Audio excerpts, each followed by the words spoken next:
So the context that you're bringing into our relationship is you've seen this, you know how this works. I'm a man, I'm gonna go out and I'm gonna get it and I'm gonna provide for my family. Yeah. I come into this relationship with the context of like, boo, you're an accessory, not a necessity. All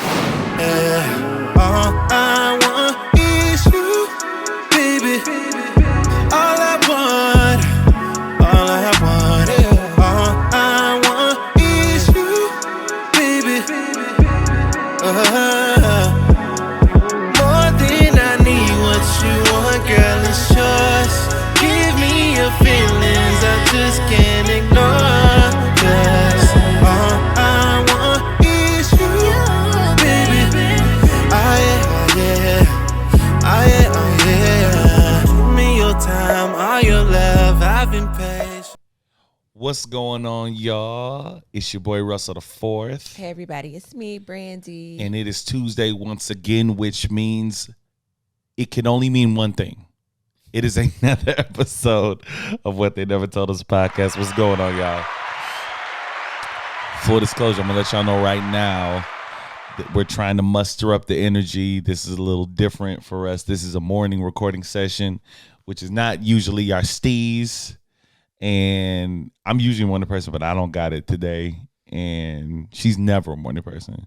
I just woke up. To be real honest, slap some stuff on my lips, wash my face, and brush my teeth, and here I am. So what's up, y'all? What's going on? Good morning, or whatever time it is you're listening to this.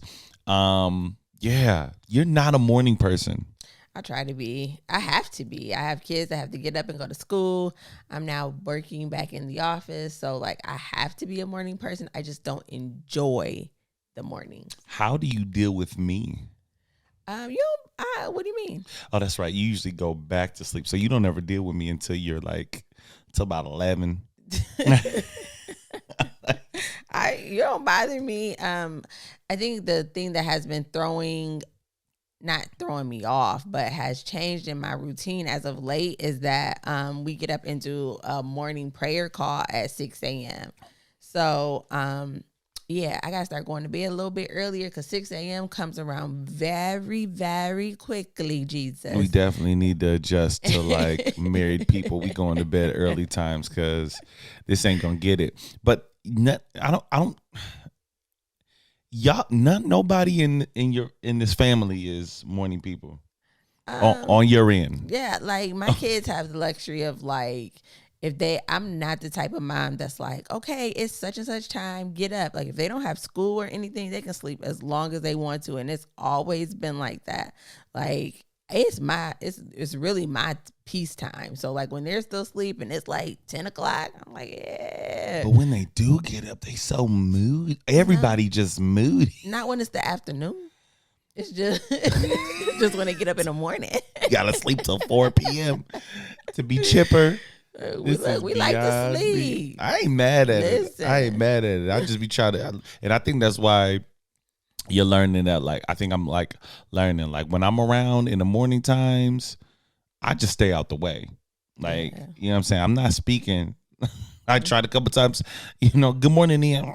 Okay, wow. Okay. All right, all right. Have a good day. Hey, no shade with my game. Look, when she gets to school, what happens? Bless me. Sorry, y'all. Bless you. When she gets to school, the teachers already know. Like, we just gonna give her a little minute to warm up. Go sit on the mat, get you a book, come back when you're ready. Goodness gracious. But Brad, like, once he's up, he up. You know what I'm saying? He be in his own world. He don't need to be bothered or nothing. But he's up. Nia just like it's like when does it happen? Like him too. I'm like, what's up, Bray? You're not gonna speak? Okay, all right. Good morning to you. We don't use any artificial awakeners around here. Top of the morning. It ain't no coffee and nothing. Like, just let us warm up to the day. Let us figure out what's happening. Are you taking shots? We don't drink no coffee. Yes, I got coffee. Like, we don't got no artificial. Let us figure out what's happening in our minds and with our days. Let the Lord speak to us, and then when He releases Word, don't put God in this. I'm just trying to figure out how not one side of the bed is the right one. Like, ain't one side? Y'all can come off and just don't over dramatize it. They don't be like that. Nia woke up chipper this morning. She never was asleep.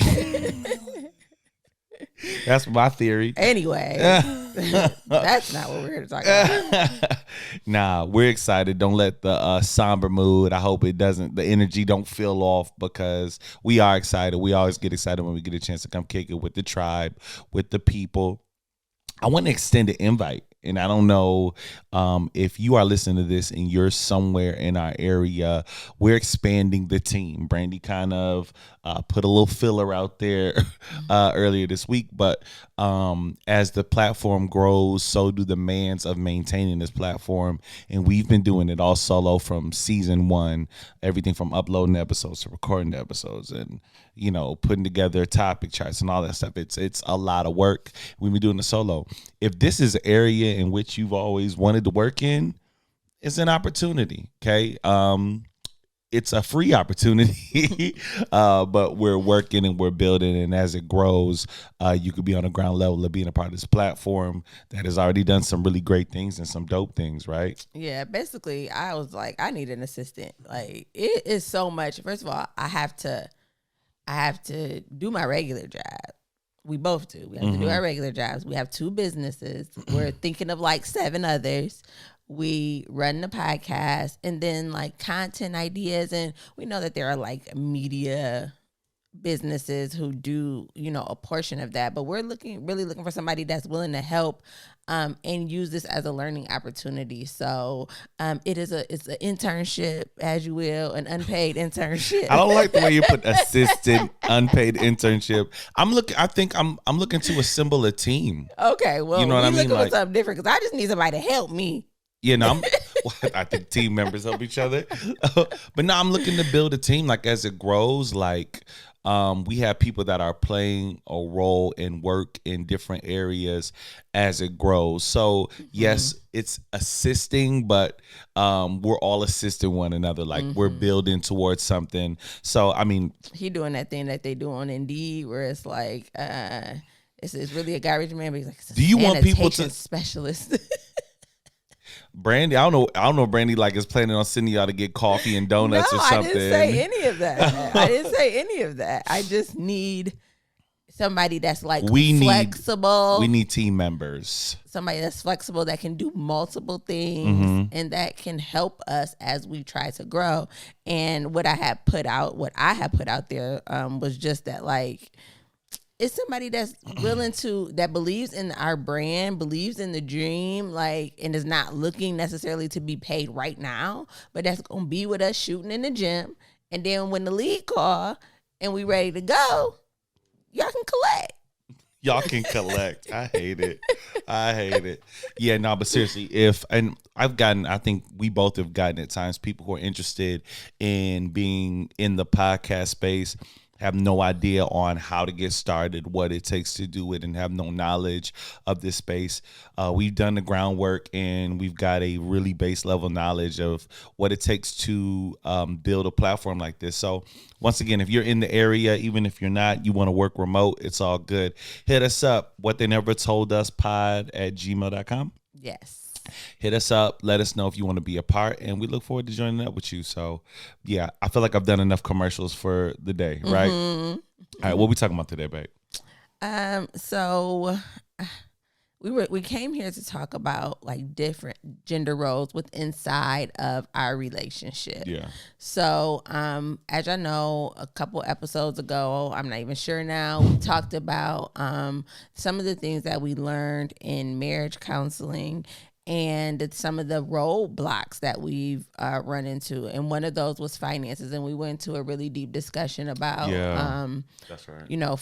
What our finances look like, what our plans have been, how we've handled moving forward, knowing that I have more issues than you do with money, but also realizing that I am what the world will call, quote unquote, the breadwinner in the relationship. I am the breadwinner. I'm the provider. I'm not just like triggered. I am triggered. You calm down. No, but that's you know what though? I don't have issues with money, but when you said that, it made me feel away.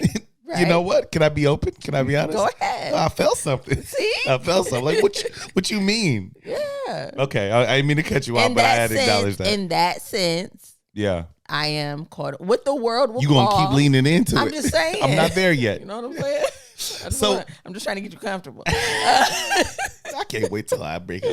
Russell's a stay-at-home dad, and that is not okay. All right, look, give me this. I'm being facetious. But anyways, I hate it. Yeah, so that's what we wanted to talk to y'all about today because we're seeing a lot of discussion in like social media, online, about what a man is supposed to do, absolutely, what a woman is supposed to do, what is a wife role. Absolutely. So we wanted to talk about how that plays out in our relationship. Yeah, and we on that same episode where we discussing money, I posted a snippet of it where I was addressing men like, hey, look, like who you are as a man doesn't have a dollar amount, and I was blown away at the response that I got.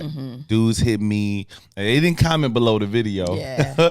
They hit me up in my inbox and my DMs and was like, yo, man, like, you don't know how much I needed to hear this. I think because it's a sensitive subject, why they probably weren't like all out there in the comments. Absolutely. And for whatever reason, it's embarrassing. And I don't understand that. Well, I think it's for a couple reasons, right? I don't think it's embarrassing, but I think it's the first time we've become aware of something, right? So there's always been this role that a man has had to play, especially in our society. Of course, it's not the same everywhere in the world, but in most places, there's a patriarchy, right? Where the man is set up as this, because you're a man, you are the leader, you're the one that goes out in the world, works, the woman stays home, takes care of the kids, right? That was like a spoon-fed model for what the family is supposed to look like. Now, especially in the sphere of African Americans, for several reasons, there's been a shift in that dynamic, right? Where the black woman, and we won't, at least right now, I'm not going to go into all the reasons why, but the black woman has had to thrive. And even though that was the model, what they presented us, right? There was a lot of single black women, single mothers who had to get out here and get it because there was nobody going out in the world and working for them. In that, now that the woman is more educated than the black man, the black woman is, in most cases, higher paid than the black man. It's more of an issue, I think, now today because we're seeing more stand-up men. Okay. In my mind, like I think there's been a shifting. I see way more men taking pride in being black fathers. I don't think I've seen as many single black fathers in my life. No, I'm only like, you know what I'm saying, 36, but I know so many dudes who are like, nah, I got all of my kids, 5 of them. It's just us. You know what I mean? And that used to be rare, but I see it more and more now.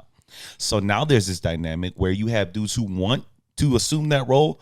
We back now. I'm getting my education. Like the black man is coming together. We out of the drug era. Crack epidemic is dying down. The drug epidemic is shifted into other races. We trying to get our stuff together. Yeah. And now when we come back to the table, it's like, oh wait, hold on. The table's already prepared, but wait, hold on. What's going on here? I'm ready to be a man now. Yeah, nah, it's too late. Now, my mama did it on her own.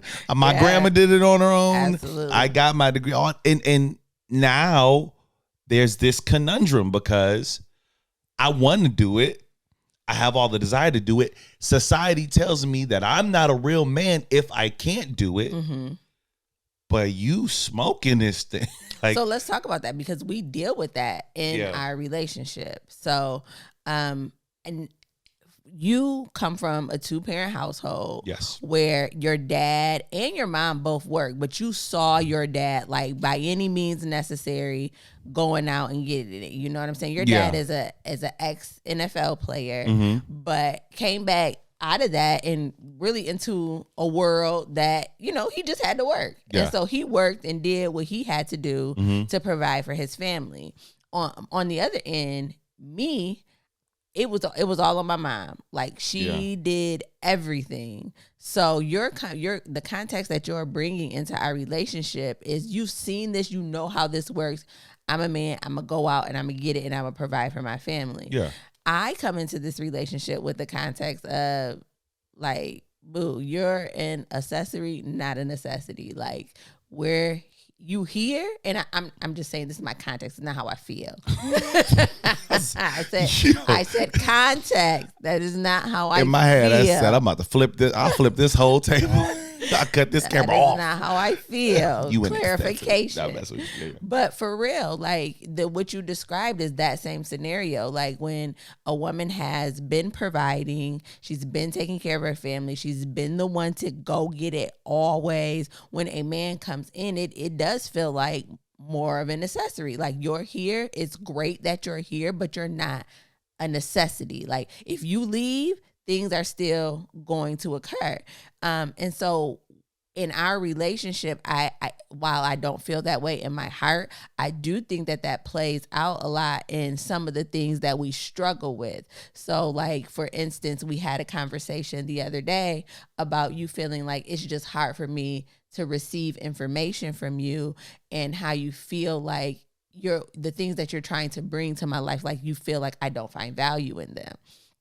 And I was telling you, like, it's not that, but I am kind of hard-headed, and my life has been functioning without the input of a man. Yeah. So sometimes when you're coming to me with that, it's like, but I've been doing this. You know what I'm saying? Yeah. And how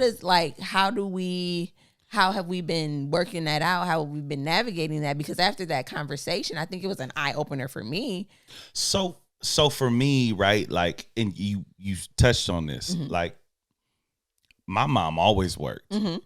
I never saw the stay-at-home mom. Yeah. Like, my mom was out in the world getting it. Now, my dad was he worked. I saw my dad work 3 jobs at one time. Yeah. There was a period of my life I just don't remember him being there. And when he was there, he was knocked out on the couch, mouth open. You know what I'm saying? Because he was working really hard, right? I remember going to my mom like, man, Dad's never here. And she said, your dad's working really hard. But my mom always worked. Yeah. And then they leveled up, you know what I mean? And even, like, my mom, she was getting it. So I never had the context of a stay-at-home mom, or the man is this and the man is that, because I both saw them working. So I don't think the money thing is much of an issue. When you told me how much you made, I felt no ways that you made more money than me. It didn't make me feel like any less of a man. Now, in my family of origin, the role my dad played was nurturer. Like, he was a voice in the house, right? My mom, you know, she was the doer, she did. Yeah. But my dad was a voice. If I got in trouble, my mom would she'd see me, but my dad would come home and be a voice of reason and talk and all those things. So in my mind, that's what a man is. Yeah. He's a voice. So that's where we trip up at, because I don't care that you make more money than me. Yeah, absolutely. I feel like I can't provide if I don't have a voice. You know what I mean? So that's where, and we have these issues where it don't take much. It's like little stuff, right? Yeah. I'm like, yeah, I used an analogy the last episode. Was the last episode? I don't know. One of these episodes where I was like, babe, you should look both ways before crossing the street. I always look both ways across the street. I just didn't do it this time because what. Yeah. That's an example of, to me, it's like, I don't need everything I say for you to, like, hold on like it's gold, because I have no grand illusions of grandeur that everything I say is valuable. Yes. But I do believe it's all with the intention of, you know what I mean? Yeah. Serving a good. So that's where our issue is. You know what I mean? And so, like, for me, on the receiving end of that, it feels a lot like, and I think I said this on one of our live episodes, like, I'm being parented. Like, again, in your scenario, like, I've been crossing the street my whole life. Like, I know how to cross the street. And so I'm not saying in any instance that I'm right in this area.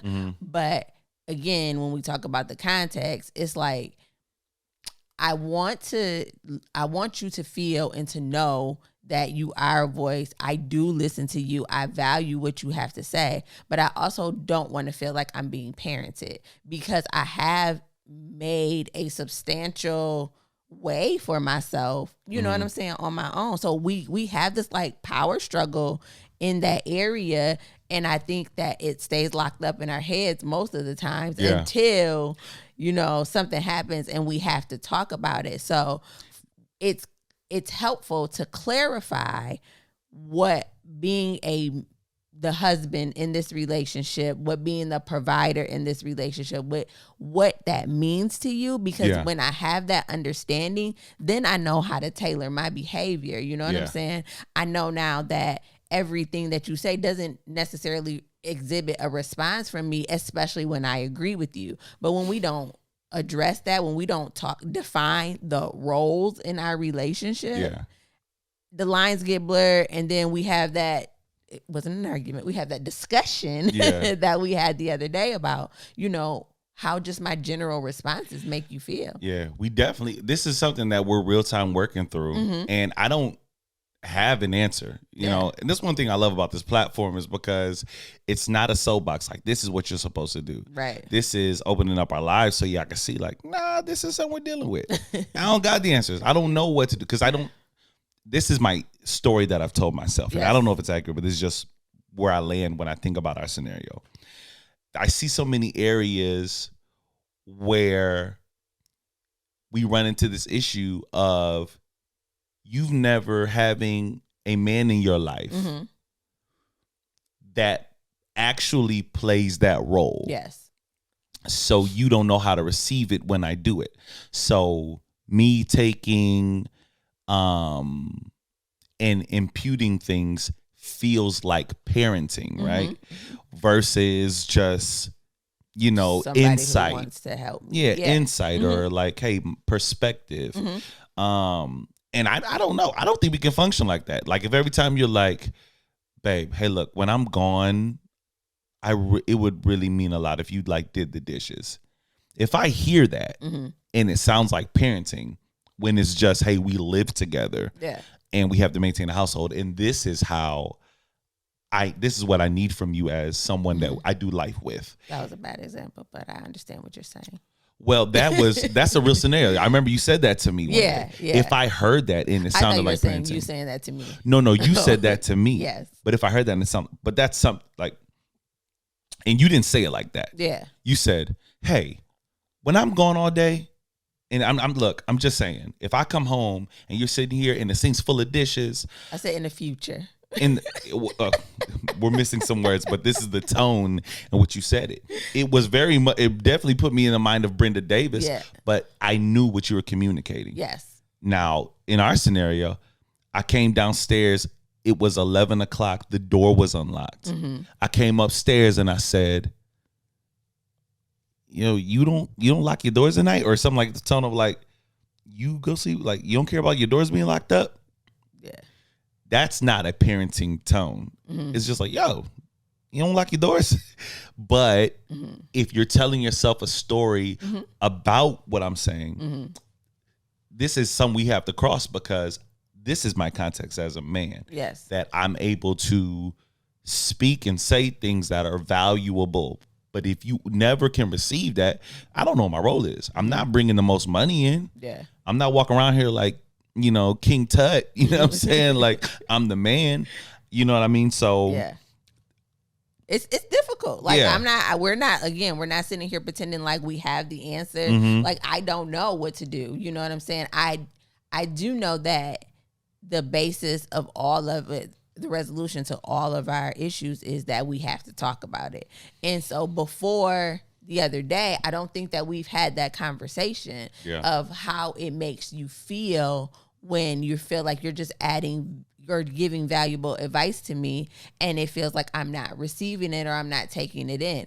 I think now that I'm aware of it, like I get it, it's not going to be an easy, like, oh, now that he said it, every time he says something to me, I got to shut up. And I tried that, we had that conversation at night and then we saw each other the next day and you said something about, you told me a plan that was going to happen. And I was like, all right. A plan. I don't know. I don't remember what it was. You were saying something like, we're going to do blah, blah, blah, blah, blah.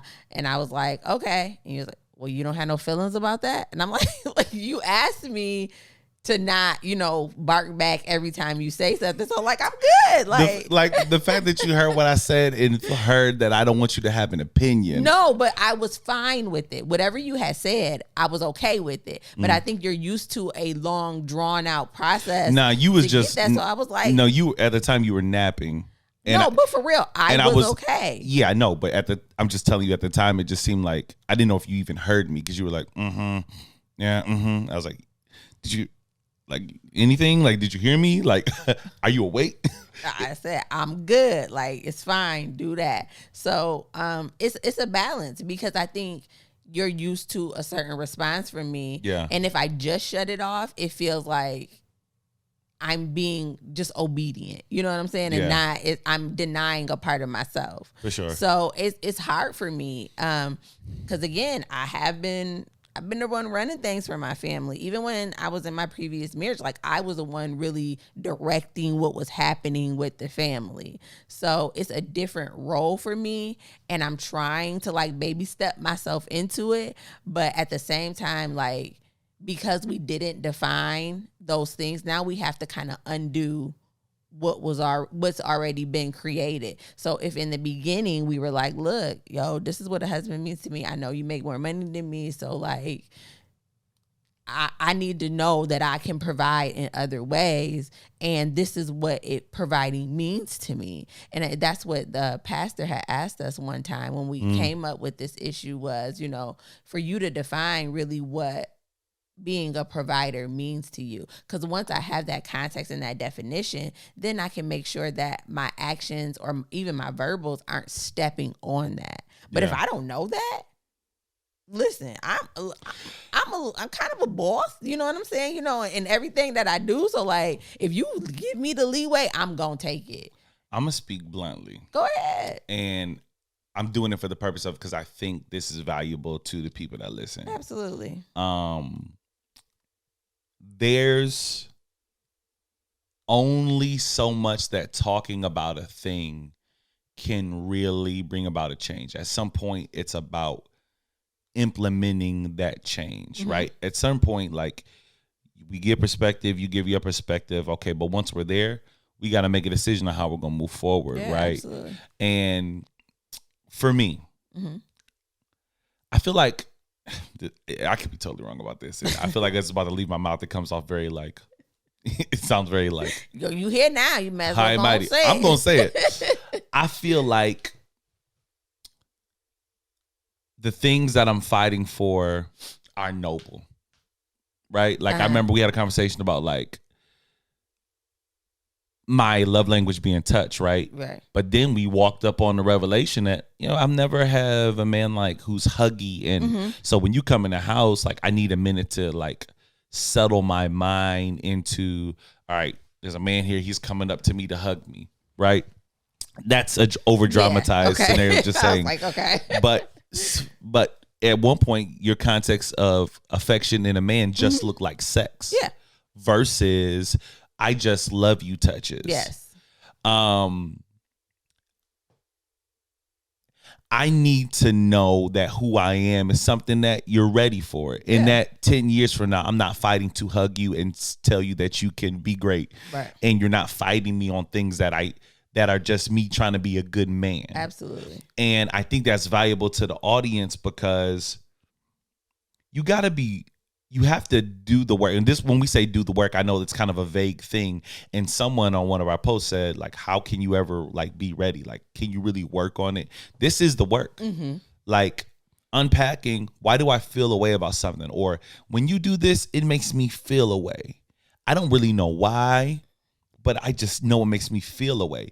Doing the work is really unpacking why it makes you feel a way, because today it's just kind of like, I don't know. But 10 years from now, it's like, oh, I hate when you do this. Yeah, absolutely. And if we don't unpack that like this, I don't think if we did counseling in the way that we did, I would have even walked up on, oh, this is why this bothers me. Oh, this is my way of providing. Yes. You know what I mean? Or this is why, I have a hard time being warm sometimes, because I'm just not used to a man flowing like that around me, and I'm trying to warm up to it. You know what I mean? If we didn't know that and I don't have that context, I just feel like you have no interest in being affectionate with me. I just feel rejected. Yeah, absolutely. And also, you also feel like you're being evasive. Yes. You know what I mean? Oh, look, I'm doing something. You all up in my bubble. You know what I'm saying? But without context, it feels like something that it's not. Absolutely. Because you're not rejecting me. Absolutely. And I'm not trying to disrespect your space. Just trying to love on me. Yeah. You know what I mean? Doing the work is the context. And once you have that, what are we going to do about it? Absolutely. You know what I mean? I hope I didn't. No, I mean, I think what you're getting at is just that there are parts of you when you're in a relationship, regardless of what your context is, that have to change. And you have to talk about that. You have to talk about, one, why the change is necessary. So for me, I'm really good with change. Like, I'm not one of those people, we take all these assessments at work and how good are you at changing. And people are always like, wow, you're so flexible. Because if I understand why I'm being asked to change, it's not a problem for me. It's just if you don't have clarity. It's just if I don't know why, and it's just like you do this, you do that, then now I feel defensive. What? Now I feel like I got to defend myself, and I can do that very well. Yes, you can.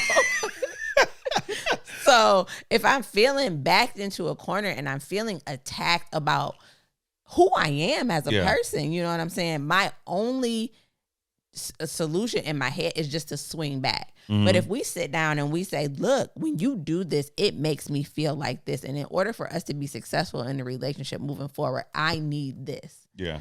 You got it. It's still a change, so it's not going to be immediate. Yeah. But now I understand. But I understand now. I can check myself like, you did that wrong. You probably need to apologize. Okay. Or the next time he comes home, like, just go to him and get a hug. Yeah. Because he needs that. You know what I'm saying? And it's not like I don't like being affectionate with you. So I think, again, it's changing context in my head that, like, in my relationship, the man has really set the standard for affection. And like you said, it's really just been sex. So I've conditioned myself, like, if I want to show him that I love him, then it's time to have sex. If I'm showing, but we're not having sex.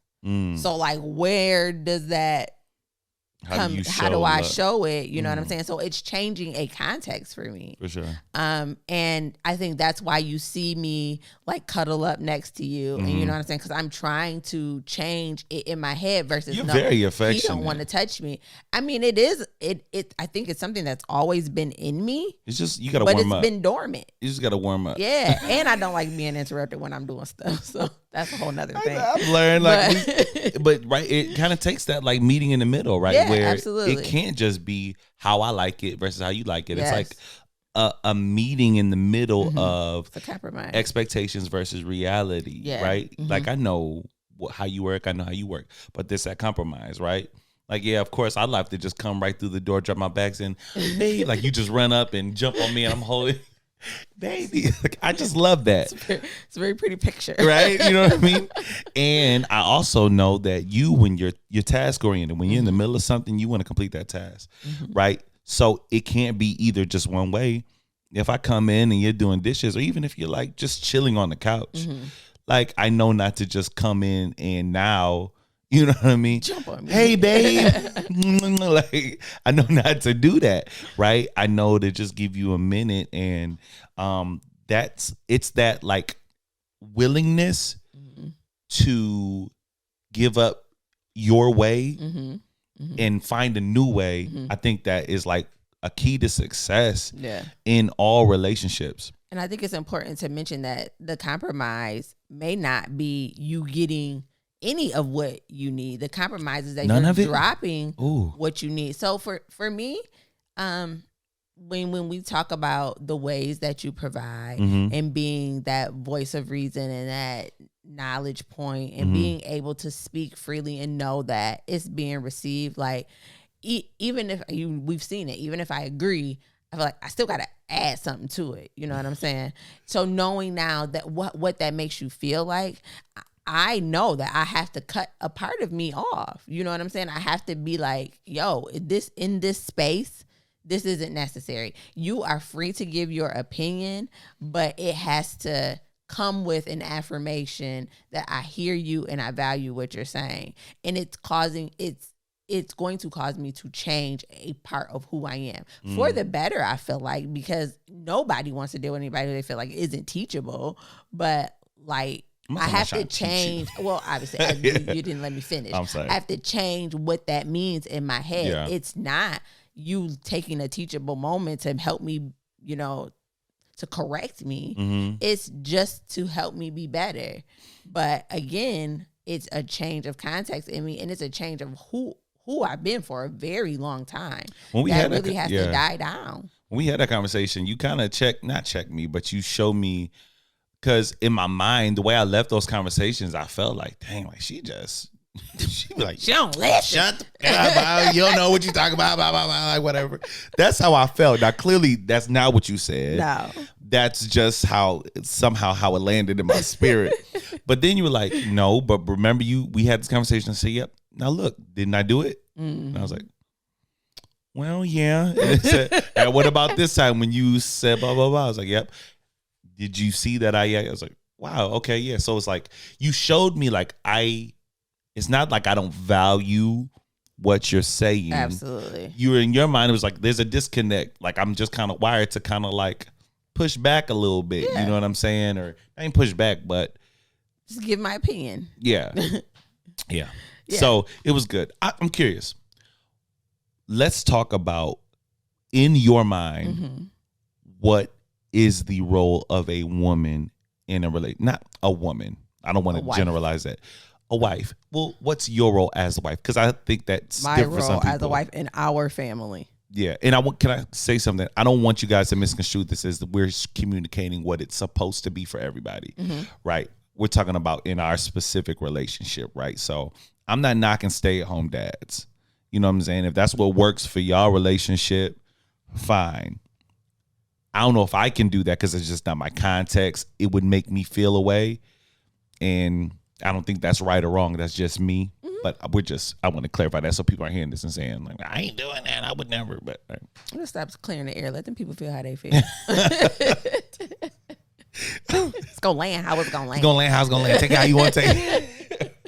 All right. So for me, to me, being a wife, number one, means supporting you in all endeavors and making you feel value and valuable to our family. And doing that looks like I do feel like I'm going to be like the primary caretaker, if that makes sense, not like nurturing in a sense, but caretaker of the children and of the home. Like I see myself cleaning, I see myself cooking, doing most of the cooking. I see myself paying the bills, like going into the account and physically clicking the button. Okay. Auto pay. Everybody knows say, well, so what is he doing? He's just there. All right. Yeah, and really just whatever you need from me to make sure that this household is running smooth, I'm willing to do. I'm not sure like specific tasks, like I'm gonna be the one to clean the toilet. Nah, like we can take turns on that. Right. But I do feel like that ultimate responsibility to make sure that those things are in order falls on me. Okay. You? What's your role as my husband? As my husband. I think what I talked about, number one, I think as the husband, there's a spiritual aspect that I think spiritually I'm like I'm trying to think of what a more understandable term is, but vision casting, right? Like having a foresight of like, okay, what are the needs of our household on several levels, right? Whether it's just life stuff, emotional stuff, spiritual stuff, like where are we going? You know what I'm saying? Like, what is the vision for the family? Working, and I'm struggling with this. Because I'm trying to find a way to like say it that it's understandable without getting too like spiritual. Like, I'm the priest of the household. Like, say what you feel. But I think I'm a protector. You know what I mean? Like, secure safety is what I want everybody in the household to feel. I want people to feel safe when they're with me, right? If we're sitting down watching a movie and there's a noise, I want everybody to look at me and say, what was that? And they feel security if I go and look. You know what I'm saying? Like, all right, he's got it. I want that feeling to be there. Because I remember what that was like. I got it. All right, dad's on it. You know what I'm saying? I want that feeling to be there. I want me being in the household to mean something to the people in the household, right? There was something happened. I can't remember. Nia was upset. And to me, it means something if when she's in distress, I can take her and calm her work down through those things. You know what I'm saying? Calm her down and work through those things. So to me, that stuff is my role in the household and providing as well. You know what I mean? Like, I'm gonna work my butt off. You know what I'm saying? Like, that's my context. I think when we met, I was working 2 jobs. Yes. I have no problem getting it. You know what I'm saying? So yeah, that's my thing. That's my steez. That's what I think a husband is. I also, and I want to rock the boat here, I think there are certain things that should just be. Like what? What are those things? I think a man should be a role of safety and security in the household. Like that aspect that I said, I don't think should be. Fall on I don't think that. I think it can. I don't want to say it can't, but I think a man can't abandon that post. It's cool if it's both of y'all, if they both feel that about both of y'all, but I don't know. I can't picture a scenario where like there's a noise in the night, everybody wakes up, and I was like, babe, go check it out. I don't know. Like I have a hard it's a time. very specific scenario. Yeah, I have a hard time seeing them like other girls. Like, oh, yo, she's got it. I don't know. I don't. So what is that for a woman? What? The things that just should be. I think the aspect of, I want to be careful here, ahead, Lord. How about you take it? No, what do you think? because I don't feel that. So I need you don't to feel say that at all. I don't feel what you're saying because I think all women are wired to improve on a design. You know what I mean? I see that synonymous with every woman I've ever known, where if you give them something, they can make it better. Okay. Right? I've seen it done in my life. I've seen it done in every woman I know. They have the ability to see, and I think it trips a lot of women up sometimes because they'll see somebody who really right now isn't what they need to be, but there's something in them that they believe like, oh, I can take this on. I can fix him. And although that's a flawed idea, I think it is. Although it's a flawed idea, I think it comes from a skill set that they know is there. Okay. Now, the part that's missing is the person that you're loving on has to be willing to allow you to play that role. Right. I see the benefits in life where when you came into my life, I opened myself up to hearing you, and your voice meant something to me. So even when you said something that went against how I'm wired, I leaned into it because I said, you know what? Something about this different. Like if I listen to her, I'm going to get upgraded. I'm gonna fix you. Let me fix you sometime. No, play. So I guess I'm still not clear Helpmate on what is the word the Bible uses. Helpmate. So the woman should be the helpmate. Helpmate, right? I think a man should be a leader, right? And not in the archaical sense where you do what I say, but he has a vision, right?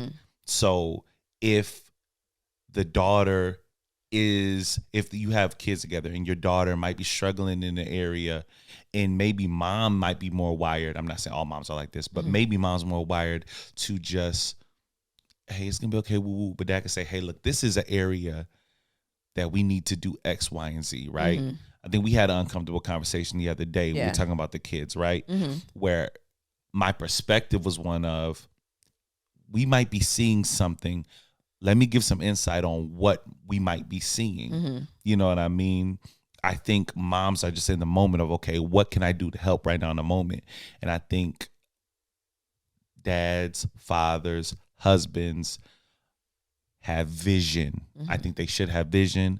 I think that vision should be communicated in a way that people feel, you know what I mean? Yeah. I hope I'm explaining it right. So there are people who, and we are going to have a conversation about this, but I feel like it's good to broach it a little bit of it right now, who don't have this context. Like, it's only dad or it's only mom. Yeah. And they have to be everything, or not have to be everything, but maybe they feel like they have to be everything. So like, maybe if I'm co-parenting with somebody and they're not living in the house with me, it's how do I let them, or I'm speaking, you know what I'm saying, on open a marital relationship. Right. But we know all of our listeners aren't that. So I was just trying to open up the So in those scenarios, you have to bit. Like when I got divorced, I was mom and dad. My kids are with me. Yeah. And I don't know how to shut that off now. Like, I don't know if you see, like, I'm very much, well, I know who's going to be like, I'm very much a nurturer. You know what I'm saying? But I'm also the person that kills the bugs, and you know what I'm saying? Like, yeah. So in that scenario, right? Like, I don't think it's applicable, right? Like, when you're solo dolo and you're trying to raise kids, you need to be malleable and meet scenarios with whatever energy is necessary for the better of your children. It just puts me in the mind of a conversation that we had last season. I believe it was on. It was a personal conversation that we had, and then we took it to the live about being a single parent. And it puts me in that same context of that, because what you just described is a single parent. Even if the other person is in your life or in the kid's life, it still makes you a single parent, because there's no way to bridge the gap between when they are in the house and when they aren't. And when they're playing a very specific role in a child's life in the home and where they aren't. So I just wanted to bring that back into full circle. Like, it does really mean, regardless of how much the other person puts into it, because these roles, and there are some things that are just what they are, you know what I'm saying? If we like it or not, it is what it is. And when they're in the same household and it's functioning the way that it quote unquote should function, and it's good, when you break that apart, there's no supplement for that. No. So you are a single parent 100%. who has to be all of that and a little bit more. Yeah. I think that we're at the point in the conversation where we've really made it really personal about some of the things that we really like are actively working through. Struggling is a strong word, but in some areas I struggle with that. Which one? All of it. I'm gonna be honest. Yeah, all of it. I struggle with all of it. Listen, it's making room. Right. I think that's what it all comes down to, is just making room. There is like say you have a company that's been running smoothly, and this other company wants to come in and buy you. Right. It's like, no, well, why would you want to buy me? I like these terms. Listen, I'm just trying to, it's an analogy, sir. Jesus. It's like, well, why would I want to sell my company to you? Show me what the benefit is. Show me why it makes sense for my company that's been running very efficiently. I'm making money. My customers are satisfied. What's the benefit of selling to you? And in the dating process and in our engagement, that's what I've been looking for. I'm sorry, you were still talking. I'm sorry. My bad. My bad. That's what I have been watching for. That's what I needed to see. And when we come to the point now where we're few seconds away from being married, like, while I am convinced that it's okay to sell my company to you, like, we gonna be good, I still have a culture that has been built at this company that I recognize has to change. But it's gonna be a process to flip over. Can I ask you something? Completely. And I'm gonna use you as an example, but I want to bridge it to the audience. Before me and you were ever a thing, did you ever allow yourself to hope or allow yourself up for the opportunity to maybe be in love again and be married again? Did I ever want it? Not want it. Have you allowed yourself to be open to it? Because you had a list, right? Like, there was qualities you were looking for. Like, there was like a whole thing that you were like, you know what? My next husband is going to be this. So at some point, the thought must cross your mind, like, I want to be married again. Nah, you know what I'm saying? That was just the obedient part of me. Somebody told me to write the list and make it plain. So I was just like. So no part of you wanted to be married again? Not when I made the list. But I at some point. I was really, when you came into my life, I was at the point where if it happens, great. If it don't, I'm good. So in your scenario, right? Let's say there's a company that is doing well. But they say, man, I really would like to partner or merge with another company because then it will allow me to do ads and brand, whatever. I don't know, whatever the benefits would be. Then the company comes in. Then the reality sets in of, oh, shoot. Change. Wait, hold on. You want to change my logo? Hold on. Wait, hold on. No. You got people moving in these offices? Wait, no, I don't. Then the reality sets in of what it looks like, because I'm not saying this is you, but there's a lot of people who aspire and hope to be married and find love, but they don't even really know if there's room for that in their life. And maybe it's because you don't know the role, right? Maybe you don't know what role a man can play in your life, or maybe you really don't know what that looks like. Right. And I do think there's some scenarios where people want love, they want relationships, but they don't know what are going to be the side effects or the areas in which you're going to have to compromise and make room for another person coming into your life. I'm trying not to sound off right here in this moment, but this is the very reason that shows like Married at First Sight don't work.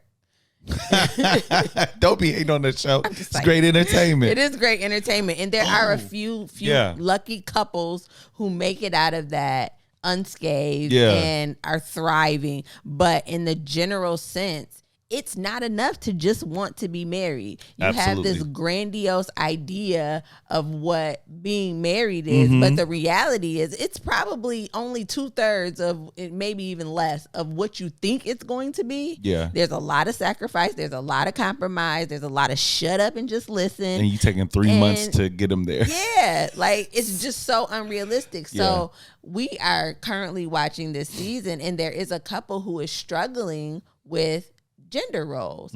So the man, Mr. Elijah Wong, has has come into the situation with an idea in his head of what a wife is. Yeah. And they didn't match him with that. And she's like, I don't know what you want from me. Do you have what it takes to be my wife? Can you do this? Can you do this? She's like, I mean, I guess I can. She's taking it like a champ. I was like, she's not kicking back. She's like, you know what? I'll try. Yeah. He's like, yo, do you cook? The other night you went to sleep and I was sweeping. You said you was only going to do half the floor and then you went to sleep while I swept. What kind of wife is this? But for him, he came in there with an idea. He was he wanted to be married because he wanted this very particular specific thing. Idea. Yeah. And what happens is your people bring all this context, all this baggage, all these things into a relationship, and it creates an unrealistic expectation of the person that they are going to drop everything that they've been and now convert over to what you need them to be. And the truth is, there's this blurred line in the middle somewhere where everybody has to give and take. But is it okay to come in with an expectation? I think it is okay. But the catch-22 or the catch is you have to communicate that. And we learned in one of our marriage ministry things, like there's expectations that we have that are unconscious. They're just there, right? Because of a context that we have from our environment that we grew up in. In your mind, you think this is just what everybody thinks it is. No, this is an expectation that you have that not only have you not communicated, you're not even fully aware that it's there. Yeah, you know what I mean? The subconscious, and you have not communicated to me. So you're holding me to a standard that I'm not even aware is there. Yeah. And you're holding me accountable. You're like, you're punishing me for something that I'm not accomplishing, that I'm not even aware of. Yeah. You know what I mean? And not for nothing, because a couple of people kick back about Married at First Sight, and they say there's arranged marriages all over the world that are successful. No people have been married for blah blah blah. I'm not sure if this is accurate, and I'm sure somebody who's listening is way smarter than me, and they'll let me know if I'm wrong. But most of the time when I see arranged marriages work, they're in a very patriarchal society, right? They're in cultures where the man role is like just, you do not kick back against it. The woman is almost like, you know. Except for that one that we wrote up on where the women run the whole town. But that's not arranged marriages. Yeah, it's not. They don't even get married. They don't get married. They have a man, and then when they get tired of him, they send him back to his mama house, and then they find a new one. Right? When women run it, it's really player. Like, this what happens when women get the keys to the kingdom. It's like, all right, I'm done with you going back to your mama house. I need a baby. Come here. All right, you good. Go. I was like, this is beyond me. And to get used to go back to his mama house, this is beyond me. Sounds amazing. No, ma'am, you calm down. All right? How about that? Yeah. So like in a society where it can be whatever you want it to be, there has to be some understanding of, okay, this is my idea of what's the role I'm gonna play in this household. I have an idea of what I'd like you to do. What's your idea? Yeah. And if those things don't match up, it's gonna be problems. It's gonna be problems always. Even if one or both are willing to change, like, it's still work to get to what is acceptable for both of you. I'm not sure, just even like being blunt based on this conversation, if we're even clear about that. Nah, because you be pump faking me. I don't be pump faking you. Yeah, in some ways you're just so catering, and it's like almost like, listen. In some ways, it's like old school, to take like care of you. Yeah, hold on, Paul. But it pump fake me because in my mind, the things you do make me feel like real, like, yes, daddy. You know what I'm saying? we go out to eat. You know what I'm saying? Like, nah, I got it, babe. You pack up my food. If we at the house, you know what I'm saying? You make my plate. Like, you get offended if I go to make my plate. So all these things that make me feel like king. You feel me? But then the moment I'm like, hey, babe, and you don't like the opens her mouth. Who said you? Nah, I'm being dramatic. It's not like that. But it's only in specific areas, right? In other areas, it's like, whoa, pump your brakes. I'm going to make your plate.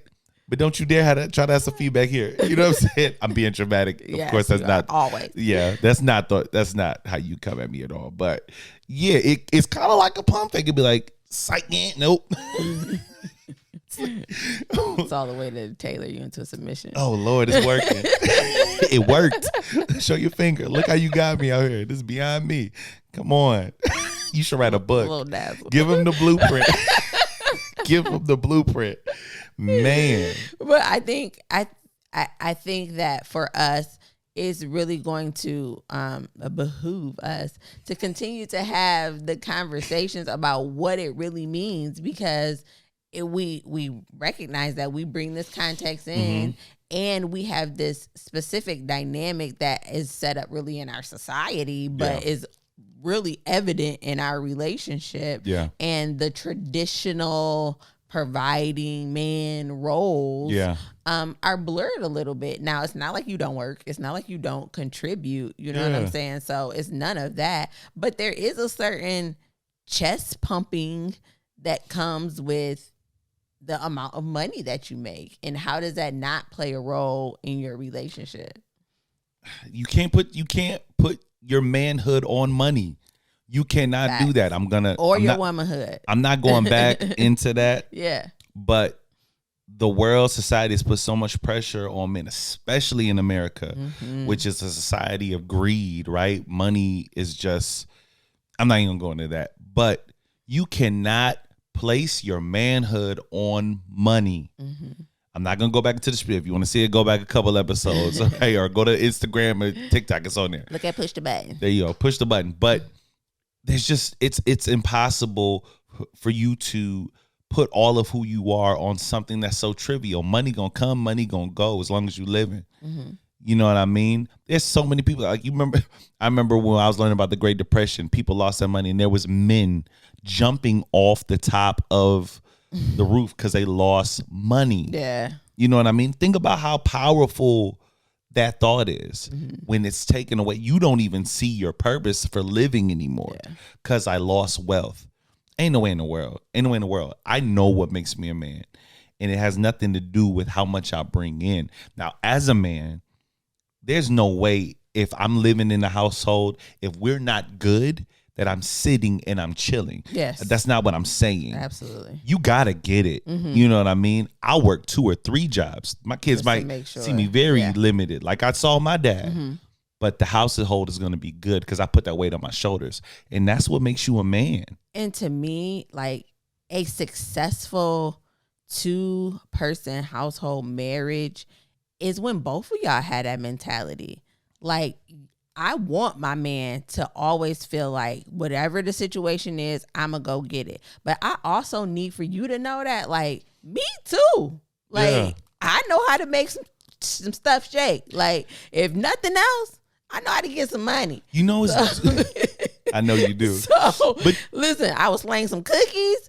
I will make some cakes. Listen, I will craft something. Yeah. I know how to go get it. Yeah. And for me, I just need you to respect that as well.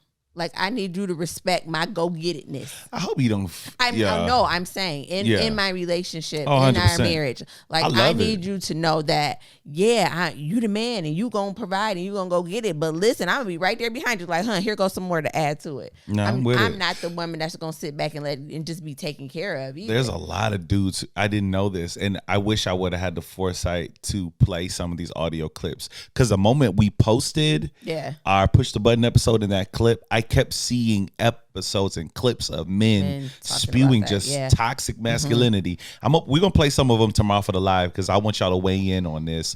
But there was a clip specifically where these men, about 4 dudes sitting around doing a podcast, and he was talking about this girl who was saying, man, I've done this, I've achieved this, I run a 6-figure company, blah, blah, blah.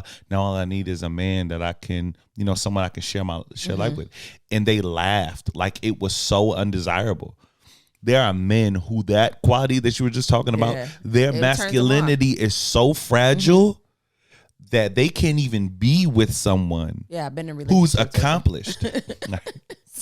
You calm down, Chad. I'm just saying. That's so whack to me. Like, how weak egoed are you? How fragile is your, like, self-esteem that there's no room around you for other people to be successful? If there's a woman in your life, she can't match you or even exceed you without you feeling bad about yourself. Bro, sit down. Sit down. It's small penis energy. I'm gonna say how I feel it. Like, it's whack, it's weak, and it's weak language, it's a weak mindset, it's weak emotions, and we gotta do better. Like, you're not a real man if someone making money around you makes you feel less than. We'll have to continue this conversation because we do have to go, unfortunately.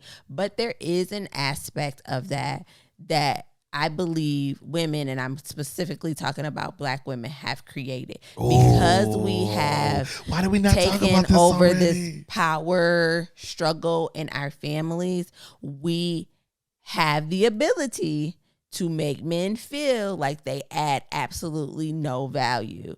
And we can talk to y'all, we can treat y'all in such a way that it damages y'all ego and it causes those things to come out. I see it in mothers with their sons, and then those sons become husbands, and then those husbands become abusive to women, or they become subject to women who are just like their mothers, and they're ego is so beat down and so crushed that the only way that they can assert themselves is some of the behaviors that you're talking about. That part. And we're going to talk about that on Live tomorrow. And we also going to talk about the females who will be with any manner of man as long as he has a bank account that is like thriving. Like they can look any type of way, they can treat you any type of way, but girl, he got money. You know what I mean? And now it forms this idea in men like, oh, that's how I get him. You know what I mean? So we're going to talk about all that tomorrow. Join us for the live, 8:30-ish, Facebook and YouTube and TikTok. So we're going to get it, man. We appreciate y'all so much. We love kicking it with y'all. Hit us up, What They Never Told Us pod, if you'd like to help be a part of this platform and join us on a team, What They Never Told Us, WTNTU, and we're going to keep it going. All right. And always remember that we love love. And y'all should love too. Peace. Peace.